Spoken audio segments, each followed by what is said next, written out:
Artisan, commerçant, franchisé ou enseigne nationale, votre bailleur doit vous notifier son projet de vendre les locaux dans lesquels vous exploitez votre activité. Cette notification vous offre de vente à votre profit et vous disposez alors d'un délai d'1 mois pour vous prononcer. Vous bénéficiez donc d'un droit de préférence dont les conditions d'exercice sont précisées à l'article L145-46-1 du Code de commerce qui par ailleurs définit les hypothèses dans lesquelles ce droit n'est pas applicable.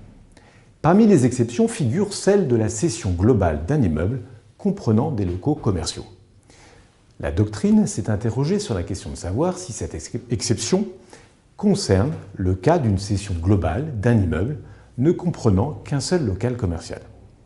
Le ministre de l'Économie a précisé, dans une réponse ministérielle du 6 décembre 2016, que le droit de préférence ne s'applique pas dans un tel cas. Le ministre ne souhaitait pas ni contraindre le bailleur à vendre le local commercial indépendamment du reste de son immeuble, ni offrir au preneur un droit de préférence au-delà du local où il exerce son activité. Dans une décision rendue le 17 mai dernier, la Cour de cassation a confirmé l'interprétation ministérielle.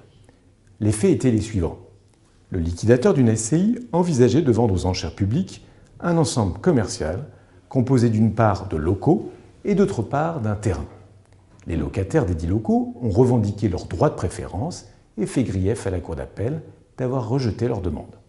Selon eux, l'exception de la cession globale d'un immeuble comprenant des locaux commerciaux ne pouvait pas leur être opposée au motif que la parcelle, vide de toute construction, située à côté des locaux par eux exposés, ne constituait pas un local commercial. Selon la Cour, les locataires revendiquant un tel droit n'exploitaient que pour partie l'ensemble immobilier mis en vente, le terrain ayant été donné à bail à d'autres sociétés. Cette décision peut paraître sévère, la notion de terrain n'étant pas visée par l'article L145-1 du Code de commerce comme condition d'application du statut des baux commerciaux. Il convient cependant de rappeler que la jurisprudence a étendu la notion de local et admet qu'un terrain puisse bénéficier du statut. Elle s'attache au caractère stable et permanent du lieu d'exploitation.